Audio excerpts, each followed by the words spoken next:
दिसंबर सन 1941 का वह दिन था जब पर्ल हार्बर पर जापान ने हमला कर दिया। सेना है अभी नहीं ऊपर उस पहाड़ पर चढ़ना होता है, वो हमला करती है उस पहाड़ पे और मिलिट्री के साथियों ने उस पर हमला कर दिया। जब सब लोग मर रहे थे वह बचा रहा था एक ऐसे सिपाही की गवाही, एक ऐसे आर्मी ऑफिसर की गवाही जिसने कहा कि मैं युद्ध भूमि में गन लेकर नहीं जाऊंगा, बाइबल लेकर जाऊंगा, बाइबल लेकर जाऊंगा। इस बात को सुनकर सोचिए सब लोगों ने कैसा रिएक्ट किया होगा। उसने कहा कि मेरा विश्वास प्रभु यीशु मसीह पर है, इसलिए मैं बाइबल लेकर जाऊंगा, गन लेकर नहीं जाऊंगा। ऐसा कौन करता है? ऐसा कौन करता है? लेकिन इस व्यक्ति ने, जिसकी गवाही मैं आपको बताने जा रहा हूँ, उसने वैसा ही किया। चारों तरफ लाशें बिखरी हुई थी, सारे उसके साथी सिपाहियों के हाथ में गन्स थी, लेकिन उसके हाथ में बाइबल थी। एक ऐसा सिपाही जिसको सबने सबसे पहले डरपोक कहा, लेकिन बाद में प्रभु ने उसके साथ जो किया आप उसे सुनकर चकित हो जाएंगे, आपका विश्वास बहुत ज्यादा बढ़ जाएगा। इस गवाही को आखिर तक देखिए, क्योंकि जैसे ही आप इस गवाही को सुन रहे हैं आपका विश्वास प्रभु लगातार बढ़ाते जा रहा है, क्योंकि ये प्रभु यीशु पर विश्वास करने वाले उसके एक ऐसे बेटे की कहानी है जो आर्मी में शामिल हुआ, लेकिन उसने अपने विश्वास के कारण जो स्टेटमेंट दिया और अपने विश्वास के लिए जो वह स्थिर रहा, उसके कारण परमेश्वर ने जो उसके साथ किया वह अद्भुत रहा। यह गवाही डेसमंड डॉस नामक एक व्यक्ति की है। अमेरिका के वर्जीनिया में 1919 में डेसमंड डॉस का जन्म हुआ। डेसमंड डॉस अपने छोटे से परिवार के साथ रहा करता था। उसके पिता, जिनका नाम विलियम थॉमस डॉस था, वह खुद एक मिलिट्री के सिपाही रह चुके थे। उसके पिता प्रथम विश्व युद्ध के दौरान भीषण युद्धों में शामिल हो चुके थे अपने देश के लिए। और जैसा युद्धों के बारे में कहा जाता है, अगर आपको पता हो कि जो वॉर में शामिल होते हैं सिपाही, जब वो वॉर से वापस आते हैं तो उनकी जिंदगी वैसे नहीं रह जाती जैसे थी। वो बहुत ज्यादा डीप डिप्रेशन में चले जाते हैं और जिंदगी भर उस मानसिक अवसाद और डिप्रेशन का सामना करते रहते हैं। डेसमंड डॉस के जो पिताजी हैं वो भी बहुत ज्यादा मानसिक तनाव से गुजर रहे थे, इसीलिए उन्होंने शराब का सेवन करना शुरू कर दिया था। और शराब का सेवन करने के साथ साथ अपनी पत्नी को मारते थे, अपने बच्चों को भी मारा करते थे। इस प्रकार की सिचुएशन में डेसमंड डॉस बड़ा हो रहा था। और उन्हीं दिनों कुछ ऐसी एक घटना हुई जिसमें डेसमंड डॉस अपने भाई के साथ, जिसे वो बहुत प्यार करता था, डेसमंड डॉस अपने भाई से, जैसे बच्चे आपस में अक्सर लड़ते हैं, और उस लड़ाई के दौरान डेसमंड डॉस ने अपने भाई पर ईंट से हमला कर दिया, जिसके कारण उसका भाई लहूलुहान हो गया। अब चूंकि ये लोग बच्चे थे, इनको पता नहीं था कि ये सब क्या है। छोटा डेसमंड डॉस बहुत ज्यादा डर गया और उसे लगा कि शायद उसने अपने भाई का कत्ल कर दिया है।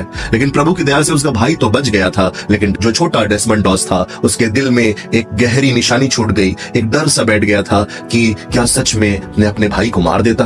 बाइबल की वो कहानी जिसमें कैन ने हाबिल को मार दिया था, डेसमंड डॉस ने सुनी थी और वह उस पिक्चर को देखा करता था जो दीवार पर टंगी हुई थी, जिसमें कैन हाबिल को मार रहा था। और वह मन ही मन सोचने लगा कि कोई व्यक्ति जो परमेश्वर से प्रेम करता है वह कैसे किसी को मार सकता है। वो प्रभु के उन वचनों की ओर आकर्षित होने लगा। और उन्हीं दिनों ऐसा हुआ कि उसके पिताजी और उसके चाचा साथ में बैठ के शराब पी रहे थे और उसके पिता और उसके चाचा के बीच में लड़ाई हो गई। उसके पिता ने बंदूक निकाल ली और कहा कि अब मैं तुझे मार दूंगा। उसी समय उसकी माँ, छोटे डेसमंड डॉस की माँ वहां पर आई और उसने अपने पति के हाथ से बंदूक छीनकर डेसमंड डॉस को दी और कहा, बेटा इसे जाकर छुपा दो कहीं पे, वरना तुम्हारे पिता हत्या कर देंगे।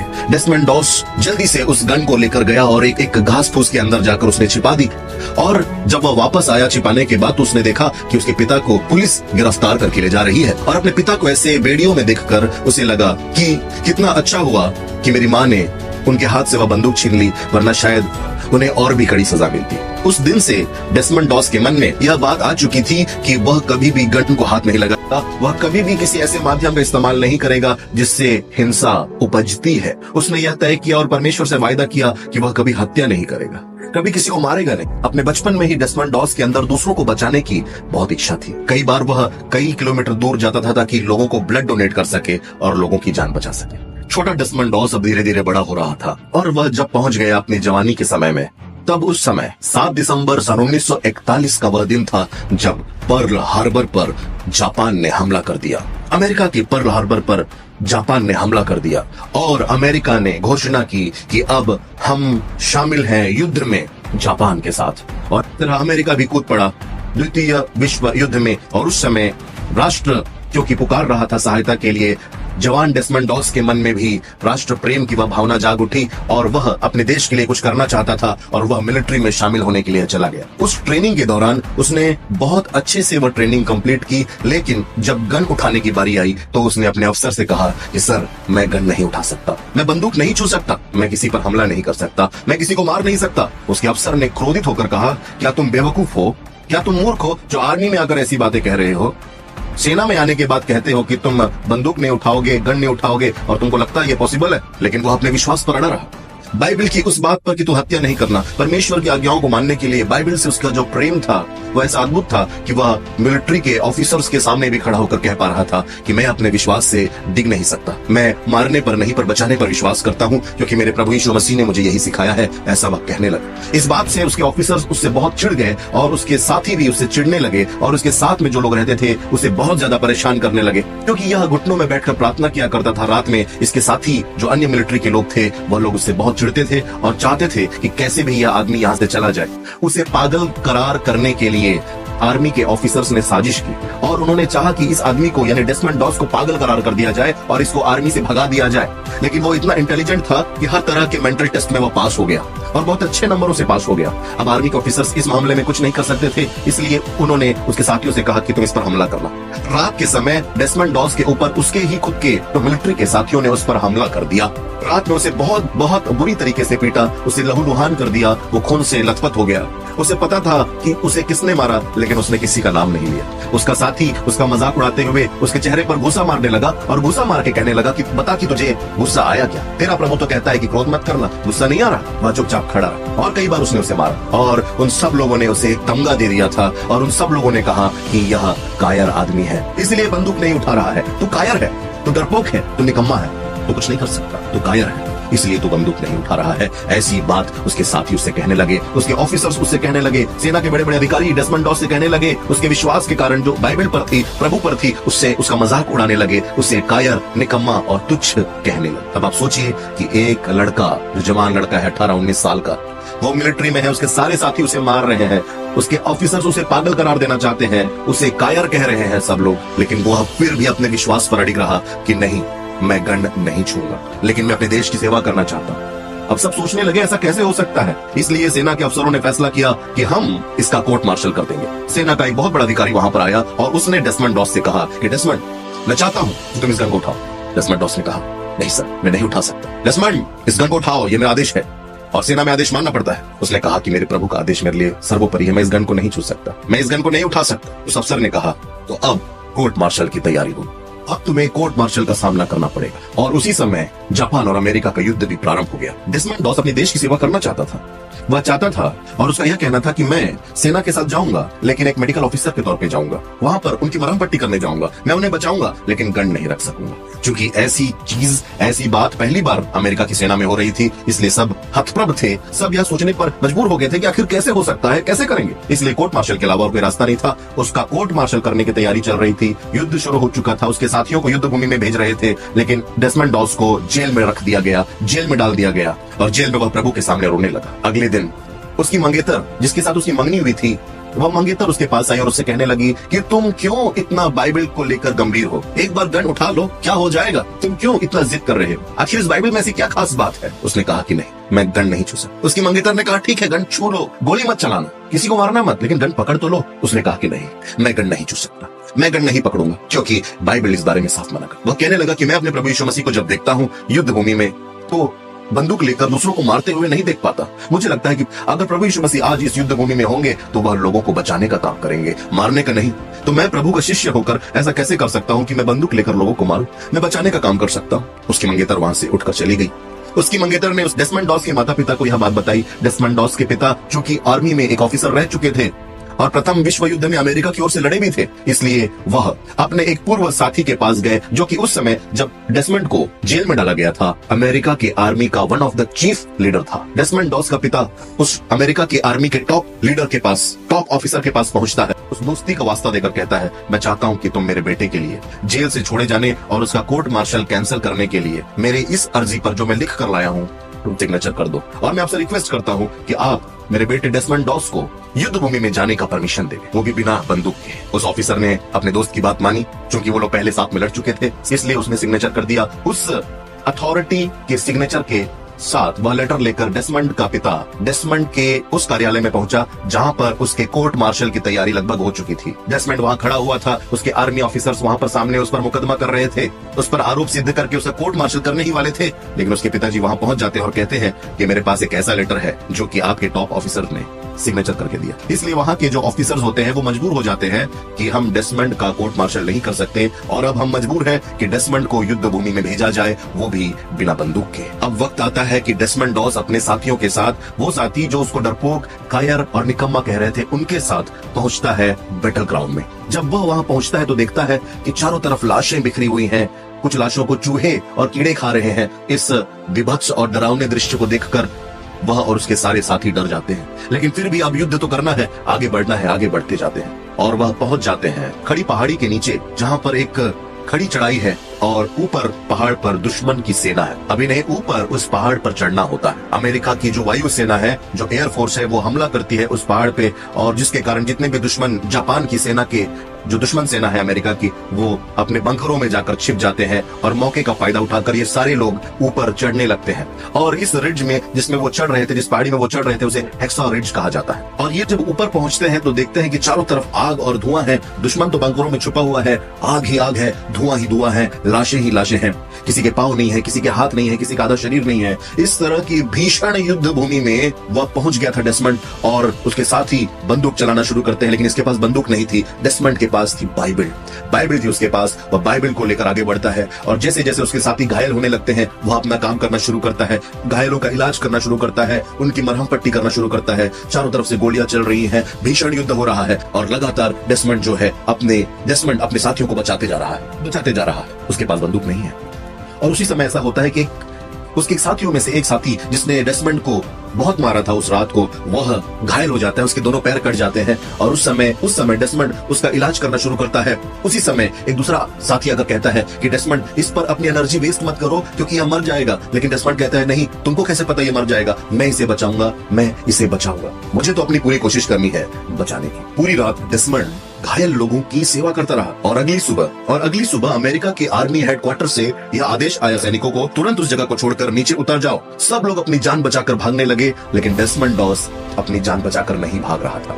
वह ठहरा रहा और घायलों की मदद करते रहा। जब उसके सारे साथी नीचे चले गए, उसने देखा कि उसका एक साथी जिसने उसको बुरी तरीके से मारा था उस रात को, वह लगभग अधमरा हो चुका है। वह उसके पास गया और उसको डेसमंड डॉस ने अपने उस साथी को मॉर्फिन का इंजेक्शन दिया ताकि उसका दर्द कम हो जाए और उसे अपने कंधे पर उठाकर उस पहाड़ी के खड़ी ढलान थी जहां पर, वहां पहाड़ी के किनारे पर लाकर रख दिया। लेकिन वह क्या देखता है कि उसका वह साथी मर चुका है और इस बात को जानकर कि वह मर चुका है, वह बहुत रोने लगा और बहुत उदास हुआ और रोते हुए प्रभु से प्रार्थना की, Lord help me to save one more life, Lord Jesus help me to save one more life. प्रभु मेरी सहायता करो एक और जीवन बचाने के लिए, प्रभु मेरी सहायता करो एक और व्यक्ति को मैं बचा सकूं। ऐसे वो प्रार्थना करने लगा और अचानक से आग और धुएं के बीच में से दूर से एक आवाज आई, बचाओ बचाओ। वो डेसमंड डॉस तुरंत उस आवाज की तरफ बढ़ने लगा। लाशों के बीच में से खून से लथपथ चारों तरफ चिथड़े थे लाशों के और उस तरफ वो बढ़ता हुआ उस आवाज की ओर पहुंचा और वहां पर वह देखता है कि एक उसका साथी घायल पड़ा हुआ है। उसने अपने उस साथी को पेन किलर्स के इंजेक्शन दिए और अपने कंधे पर उठाकर पहाड़ी के किनारे ले आया और पहाड़ी के किनारे जहां पर खड़ी ढलान थी वहां पर लाकर उसको रख दिया और फिर उसके शरीर में रस्सियां बांधी और रस्सी बांधकर अकेले ही अपने दम पर उस अपने घायल साथी को नीचे उतारने लगा। जो उस खड़ी चट्टान के, उस खड़ी पहाड़ी के नीचे खड़े हुए अमेरिकन आर्मी के सोल्जर्स थे, वो सोचने लगे ये कौन है जो अभी तक वहां पर है, अपनी लाइफ को रिस्क में लेकर दुश्मनों के बीच में अभी तक अकेले कौन खड़ा है, कौन है यह जो हमारे साथियों को बचा रहा है। उनको समझ आ गया यह तो डेसमंड डॉस है। डेसमंड डॉस ने रस्सियों से अपने उस साथी को नीचे पहुंचाया और फिर उसे एक और आवाज आई कि बचाओ और वो प्रभु से कहने लगा, प्रभु मुझे एक और बचाना है, Lord help me to save one more, Lord help me to save one more, एक व्यक्ति को और बचाना है, मेरी मदद करो। एक और आवाज आई, बचाओ।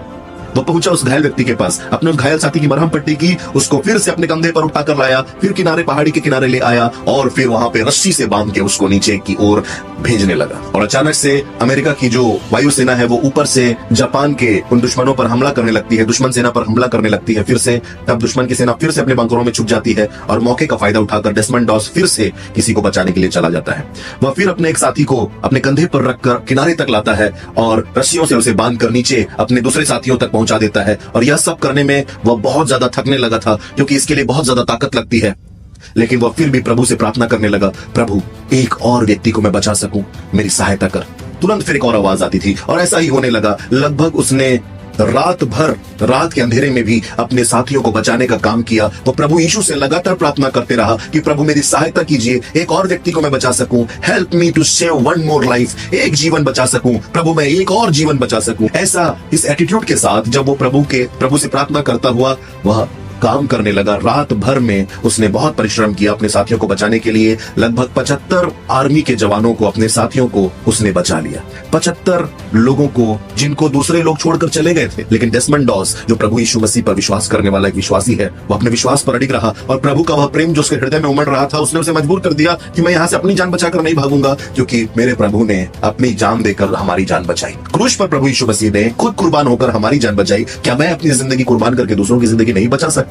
इसलिए अपनी जान की परवाह किए बिना वह दिन भर रात भर उन्हें बचाते रहा और 75 लोगों को बचा लिया उसने। अचानक वह अपने सीनियर ऑफिसर को देखता है, वह सीनियर ऑफिसर जिसने डेसमंड डॉस को कहा था कि तुम कायर हो। डेसमंड डॉस जैसे ही उसे बचाने जा रहा था, दुश्मन की गोली आकर डेसमंड डॉस के हेलमेट पर लगती है, उसका हेलमेट दूर उड़ जाता है और वह अपने ऑफिसर को स्ट्रेचर में घसीटते हुए किनारे तक ले जाता है और उसका ऑफिसर लगातार कवर फायर देते रहता है ताकि दुश्मन हमला न कर पाए। अपने ऑफिसर को भी रस्सियों से बांधकर वह नीचे पहुंचाता है। दुश्मनों के उस बंकर में जब वह पहुंचता है तो देखता है कि एक दुश्मन जापानी सैनिक घायल है। डेसमंड डॉस अपने उस दुश्मन की भी मरहम पट्टी करता है, उसको भी मॉर्फिन का पेन किलर का इंजेक्शन देता है और अपने दुश्मन की भी जान बचा लेता है। प्रभु यीशु मसीह पर विश्वास करने वाले लोग ऐसे ही होते हैं, जो न सिर्फ अपने साथियों को बचाते हैं पर अपने दुश्मन पर भी रहम करते हैं। और वह स्वयं भी फिर उन रस्सियों का सहारा लेकर नीचे पहुंचा। जब वह नीचे पहुंचा, उसके सारे साथी वहां पर खड़े हुए थे। आर्मी के वो सारे लोग जो उसे डरपोक, कायर और निकम्मा कहते थे, उसकी बाइबल का मजाक उड़ाते थे, उसके प्रभु का मजाक उड़ाते थे, उसके विश्वास का मजाक उड़ाते थे, आज वहां पर खड़े थे। और जब वह नीचे आया तो उन सारे लोगों की आंखों में उसके विश्वास के लिए आदर था, डेसमंड डॉस के प्रति आदर था कि जब हम वहां से लौट कर आ गए, ये अकेला हमारे साथियों को बचाते रहा, रात भर काम करते रहा और थकने, टूटने, बिखरने के बावजूद भी अपने जान की परवाह किए बिना, ये इस कारण कि अब प्रभु यीशु मसीह पर विश्वास करता है, बाइबल पर विश्वास करता है, यह लगातार हमारे साथियों को बचाते रहा। उन लोगों की आंखों में एक बड़ी इज्जत, एक बड़ा आदर डेसमंड डॉस के प्रति था और उसके उस परमेश्वर के प्रति जिस पर वह विश्वास करता है, उस बाइबल के प्रति भी वह आदर के साथ वहां पर खड़े थे जिस बाइबल पर डेसमंड डॉस विश्वास करते। एक दिन बीता, फिर एक ऑर्डर आया अमेरिका के हेडक्वार्टर से, अमेरिका के मिलिट्री हेडक्वार्टर से फिर से ऑर्डर आया कि आप लोगों को फिर से ऊपर जाना है और वहां पर फिर से आपको वह जमीन कैसी भी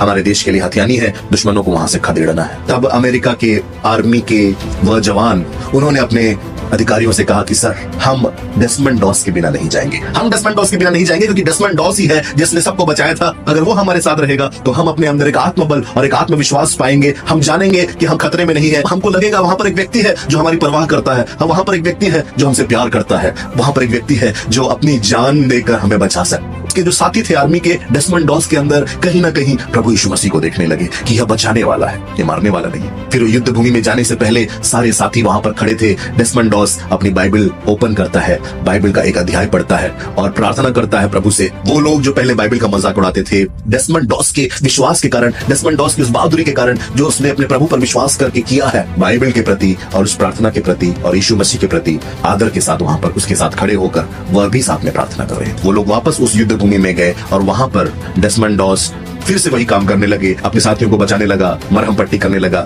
और अचानक से उसने क्या देखा, बॉम्ब है जो कि उसके दुश्मनों के द्वारा फेंका गया है, वो उसके साथी की तरफ आ रहा है। उसने उस बॉम्ब को रोकने के लिए उसने अपने पैरों से एक जोर की लात उस बॉम्ब को मार दी और जिसके कारण उसका पैर पूरी तरह से घायल हो गया। उसके साथियों ने देखा कि हमारा दोस्त डेसमंड डॉस घायल हो गया है, वो उसे स्ट्रेचर पर लेटाकर ले जाने लगे कि दोस्त, तुमने सबकी जान बचाई, अब हम तुम्हारी जान बचाएंगे, अब हम तुम्हारी जान बचाएंगे। स्ट्रेचर पर जब उसे ले जाया जा रहा था तो उसने कहा कि मेरी बाइबल, मुझे लगता है कि मेरी बाइबल गिर गई है, मेरी बाइबल मुझे ला कर। उसके साथियों ने कहा कि नहीं, हम तुम्हें बाद में ले आएंगे, लेकिन वो कहने लगा नहीं, मुझे मेरी बाइबल चाहिए, मुझे मेरी बाइबल चाहिए। बाइबल से इतना प्यार करता था, उसके लिए बाइबल इतनी खास थी कि बाइबल के बिना वह रह नहीं सकता था। युद्ध भूमि में उसका एक साथी जाता है वापस और बाइबल को ढूंढता है। भीषण युद्ध भूमि में बाइबल को ढूंढकर डेसमंड डॉस को ला कर देता और कहता है ये तुम्हारी बाइबल है। बाइबल को अपने सीने से लगाकर उसे सुकून मिलता है और घायल अवस्था में जब उसके स्ट्रेचर को नीचे ले जाया जा रहा होता है, उसके चेहरे पर एक असीम शांति होती है। वह जान गया होता है कि मैंने अपना काम किया, जो काम प्रभु ने मुझे सौंपा वह काम मैंने ईमानदारी से किया। और जब वह पहुंचता है अपने देश में वापस, जब वो ठीक हो जाता है, अमेरिका का सर्वोच्च सम्मान, अमेरिका की आर्मी में जो सर्वोच्च सम्मान, सबसे हाईएस्ट जो सम्मान दिया जाता है, वो सम्मान डेस्मंड डॉस को अमेरिका के राष्ट्रपति ट्रूमैन ने मेडल ऑफ ऑनर दिया। अमेरिका का सर्वोच्च मिलिट्री अवार्ड उससे दिया गया जिसको एक वक्त बाइबल के कारण कायर निकम्मा कहा गया। अब मेरा सवाल आपसे यह है, इस गवाही को सुनकर क्या आपके अंदर एक आग लग रही है कि बहुत से लोग हैं जो बचाए नहीं गए हैं? आपके परिवार में आपके कई दोस्त हैं जो यीशु को नहीं जानते हैं। क्या आप प्रभु से प्रार्थना करेंगे कि प्रभु, Lord help me to save one more life? क्या आप जिस भी फील्ड में काम करते हैं, जहां भी हैं, अपने विश्वास के लिए खड़े रहेंगे? बाइबल पर अपने विश्वास के लिए, प्रभु पर अपने विश्वास के लिए क्या आप अड़े और खड़े रहेंगे? ये प्रश्न मैं आपके ऊपर छोड़ता हूं।